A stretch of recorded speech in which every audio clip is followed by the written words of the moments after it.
जय श्री कृष्ण। आज हम भगवद गीता सार संग्रह में अध्याय 3 कर्मयोग के 25वें एवं 26वें श्लोक को पढ़ेंगे और उससे सीख प्राप्त करेंगे। तो चलिए शुरू करते हैं। सबसे पहले पूर्व श्लोक से संबंध। पीछे के 3 श्लोकों में भगवान ने जैसे अपने लिए कर्म करने में सावधानी रखने का वर्णन किया, ऐसे ही आगे के 2 श्लोकों में ज्ञानी महापुरुष के लिए कर्म करने में सावधानी रखने की प्रेरणा करते हैं। श्लोक।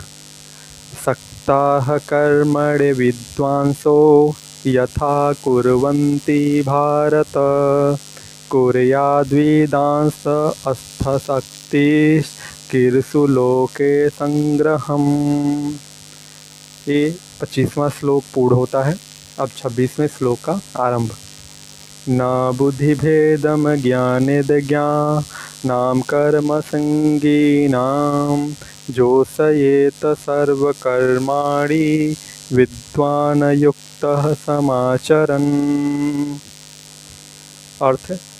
हे भारत वंश उद्धव अर्जुन, कर्म में आसक्त हुए ज्ञानी जन जिस प्रकार कर्म करते हैं, आसक्ति रहित तत्वज्ञ महापुरुष भी लोक संग्रह करना चाहता हुआ उसी प्रकार कर्म करे। सावधान तत्वज्ञ महापुरुष कर्मों में आसक्ति वाले अज्ञानी मनुष्यों की बुद्धि में भ्रम उत्पन्न न करें, प्रत्युत स्वयं समस्त कर्मों को अच्छी तरह से करता हुआ उनसे भी वैसे ही करवाएं। व्याख्या। जिन मनुष्यों की शास्त्र संपद्धति और शास्त्र विहित शुभ कर्मों पर पूरी श्रद्धा है एवं शास्त्र विहित कर्मों का फल अवश्य मिलता है, इस बात पर पूरा विश्वास है, जो न तो तत्वज्ञ है न दुराचारी है, किंतु कर्मों, भोगों एवं पदार्थों में आसक्त है, ऐसे मनुष्यों के लिए यहाँ सक्ताः अधिद्वांसः पद आए हैं। शास्त्र के ज्ञाता होने पर भी केवल कामना के कारण ऐसे मनुष्य अविद्वान अर्थात अज्ञानी कहे गए हैं। ऐसे पुरुष शास्त्रज्ञ तो हैं पर तत्वज्ञ नहीं, ये केवल अपने लिए कर्म करते हैं, इसीलिए अज्ञानी कहलाते हैं। ऐसे अविद्वान मनुष्य कर्मों में कभी प्रसाद, आलस्य आदि न रखकर सावधानी और तत्परता पूर्वक सांगोपांग विधि से कर्म करते हैं, क्योंकि उनकी ऐसी मान्यता रहती है कि कर्मों को करने में कोई कमी आ जाने से उनके फल में भी कमी आ जाएगी। भगवान उनके इस प्रकार कर्म करने की रीति को आदर्श मानकर सर्वथा आसक्ति रहित विद्वान के लिए भी इसी विधि से लोक संग्रह के लिए कर्म करने की प्रेरणा करते हैं। कुर्याद्वेदांस अथासक्तिः कीर्षु लोक संग्रहम्। जिसमें कामना, ममता, आसक्ति, वासना, पक्षपात, स्वार्थ आदि का सर्वथा अभाव हो गया है और शरीर आदि पदार्थों के साथ किंचिन मात्र भी अब लगाव नहीं रहा, ऐसे तत्वज्ञ महापुरुष के लिए यहाँ असक्तः विद्वान पद आए हैं। 20वें श्लोक में लोक संग्रह में वापि संपश्यने कहकर फिर 21वें श्लोक में जिसकी व्याख्या की गई, उसी को यहाँ लोक संग्रहम चिकीर्षुः पदों से कहा गया है। श्रेष्ठ मनुष्य अर्थात आसक्ति रहित विद्वान के सभी आचरण स्वाभाविक ही यज्ञ के लिए मर्यादा सुरक्षित रखने के लिए होते हैं। जैसे भोगी मनुष्य की भोगों में, मोही मनुष्य की कुटुंब में और लोभी मनुष्य की धन में रति होती है, ऐसे ही श्रेष्ठ मनुष्य की प्राणी मात्र के हित में रति होती है। उसके अंतःकरण में मैं लोक हित करता हूँ ऐसा भाव भी नहीं होता, प्रत्युत उसके द्वारा स्वतः स्वाभाविक लोक हित होता है। प्राकृत पदार्थ मात्र से सर्वथा संबंध विच्छेद हो जाने के कारण उस ज्ञानी महापुरुष के कहलवाने वाले शरीर, इंद्रियाएं, मन, बुद्धि आदि भी लोक संग्रह पद में आए लोक शब्द के अंतर्गत आते हैं। दूसरे लोगों को ऐसे ज्ञानी महापुरुष लोक संग्रह की इच्छा वाले दिखते हैं, पर वास्तव में उनमें लोक संग्रह की भी इच्छा नहीं होती, कारण कि वे संसार से प्राप्त शरीर, इंद्रियाएं, मन, बुद्धि, पदार्थ, पद, अधिकार, धन, योग्यता, सामर्थ्य आदि को साधन अवस्था में ही कभी किंचन मात्र भी अपने और अपने लिए नहीं मानते, प्रत्युत संसार के और संसार के सेवा के लिए ही मानते हैं, जो कि वास्तव में है। वही प्रवाह रहने के कारण सिद्धावस्था में भी उनके कहलवाने वाले शरीर आदि पदार्थ स्वतः स्वाभाविक किसी प्रकार की इच्छा के बिना संसार की सेवा में लगे रहते हैं। इस श्लोक में यथा और तथा पद कर्म करने के प्रकार के अर्थ में आए हैं। तात्पर्य यह है कि जिस प्रकार अज्ञानी अर्थात सकाम पुरुष अपने स्वार्थ के लिए सावधानी और तत्परता पूर्वक कर्म करते हैं, उसी प्रकार ज्ञानी पुरुष भी लोक संग्रह अर्थात दूसरों के हित के लिए भी कर्म करे। ज्ञानी पुरुष को प्राणी मात्र के हित का भाव रखकर संपूर्ण लौकिक और वैदिक कर्तव्य कर्मों का आचरण करते रहना चाहिए। सबका कल्याण कैसे हो, इस भाव से कर्तव्य कर्म करने पर लोक में अच्छे भावों का प्रचार स्वतः होता है। अज्ञानी पुरुष तो फल की प्राप्ति के लिए सावधानी और तत्परता से विधि पूर्वक कर्तव्य कर्म करता है, पर ज्ञानी पुरुष की फल में आसक्ति नहीं होती और उसके लिए कोई कर्तव्य भी नहीं होता, अतः उसके द्वारा कर्म की अपेक्षा होना संभव है। इसीलिए भगवान कर्म करने के विषय में ज्ञानी पुरुष को भी अज्ञानी अर्थात सकाम पुरुष की तरह कर्म करने की आज्ञा देते हैं। 21वें श्लोक में तो विद्वानों को आदर्श बताया गया था, पर यहाँ उसे अनुयायी बताया गया है। तात्पर्य यह है कि विद्वान चाहे आदर्श हो अथवा अनुयायी, उसके द्वारा स्वतः लोक संग्रह होता है। जैसे भगवान श्री राम प्रजा को उपदेश भी देते हैं और पिताजी की आज्ञा का पालन करके वनवास भी जाते हैं। दोनों ही परिस्थितियों में उनके द्वारा लोक संग्रह होता है, क्योंकि उनका कर्मों के करने अथवा न करने से अपना कोई प्रयोजन नहीं था। जब विद्वान आसक्ति रहित होकर कर्तव्य कर्म करता है, तब आसक्ति युक्त चित्त वाले पुरुषों के अंतःकरण पर भी विद्वान के कर्मों का स्वतः प्रभाव पड़ता है। चाहे उन पुरुषों को यह महापुरुष निष्काम भाव से कर्म कर रहा है ऐसा प्रत्यक्ष दिखाई दे या न दिखे, मनुष्य के निष्काम भाव का दूसरों पर स्वाभाविक प्रभाव पड़ता है। यह सिद्धांत है।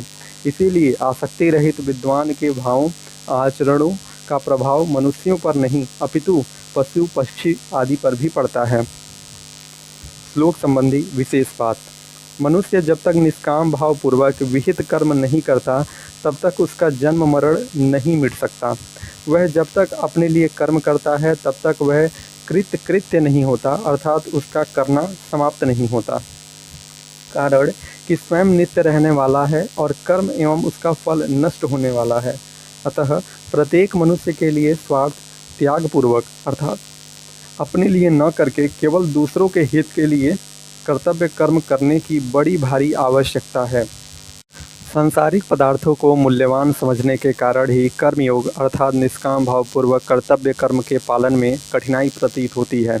हमें दूसरों से कुछ न चाहकर केवल दूसरों के हित के लिए सब कर्म करने हैं, इस बात को यदि स्वीकार कर लें तो आज ही कर्मयोग का पालन सुगम हो जाए।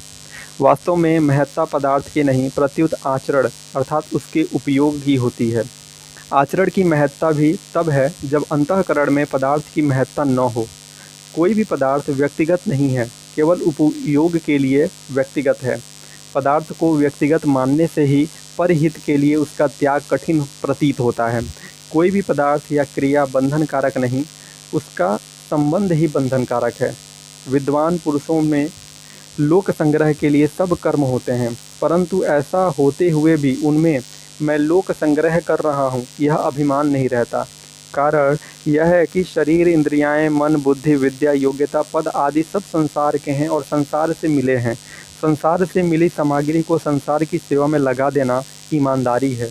इस सामग्री को बहुत सच्चाई से ईमानदारी से संसार के अर्पण कर देना, यह अर्पण करना कोई बड़ा काम नहीं है। जैसे किसी ने हमारे पास धरोहर रुपए रखे हैं और कुछ समय बाद उसके मांगने पर हमें उसके रुपए उसे वापस कर दिए, तो कौन सा बड़ा काम किया। हाँ, हमारा दायित्व समाप्त हो गया, हम ऋण मुक्त हो गए। इसी प्रकार संसार की वस्तु संसार के अपर्ण कर देने से हमारा दायित्व समाप्त हो जाता है, हम ऋण मुक्त हो जाते हैं, जन्म मरण के बंधन से सदा के लिए छूट जाते हैं। इसीलिए सांसारिक पदार्थों को संसार की सेवा में लगाकर कोई दान पुण्य नहीं करना है, प्रत्युत उन पदार्थों से अपना पिंड छुड़ाना है। न बुद्धि भेदम विद्यान युक्तः समाचरन्।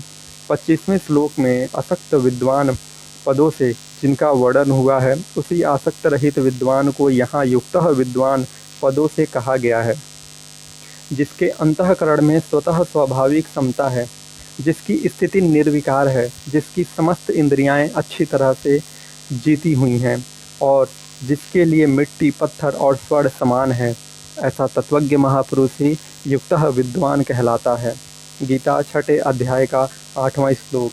पीछे के 25वें श्लोक में सत्ता अविदांस्वः पदों से जिनका वर्णन हुआ है, उन्हीं शास्त्र विहित शुभ कर्मों में आसक्ति वाले अज्ञानी पुरुषों को यहाँ कर्म संज्ञानाम अज्ञानाम पदों से कहा गया है। शास्त्र विहित कर्मों को अपने लिए अर्थात सुख, भोग, मान, बड़ाई आदि की प्राप्ति के लिए करने के कारण इन पुरुषों को कर्म संगी और अज्ञानी कहा गया है।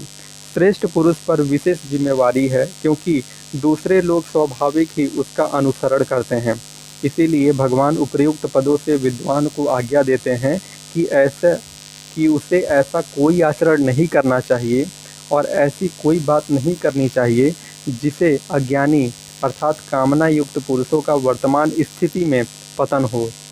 अज्ञानी पुरुष अभी जिस स्थिति में है, उस स्थिति से उन्हें विचलित करना अर्थात नीचे गिराना ही उनमें बुद्धि भेद उत्पन्न करना है।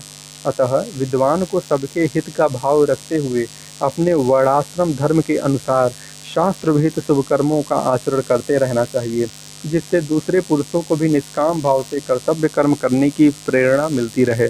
समाज एवं परिवार के मुख्य व्यक्तियों पर भी यह बात लागू होती है। उनको भी सावधानी पूर्वक अपने कर्तव्य कर्मों को अच्छी तरीके से आचरण करना चाहिए, जिससे समाज और परिवार पर अच्छा प्रभाव पड़े। बुद्धि भेद पैदा करने के कुछ उदाहरण इस प्रकार हैं। पहला, कर्मों में क्या रखा है। कर्मों से तो जीव बंधता है, कर्म निकृष्ट है, कर्म छोड़कर ज्ञान में लगना चाहिए आदि उपदेश देना अथवा इस प्रकार के अपने आचरणों और वचनों से दूसरों में कर्तव्य कर्मों के प्रति अश्रद्धा और विश्वास उत्पन्न करना। दूसरा, जहाँ देखो वहीं स्वार्थ है, स्वार्थ के बिना कोई रह नहीं सकता।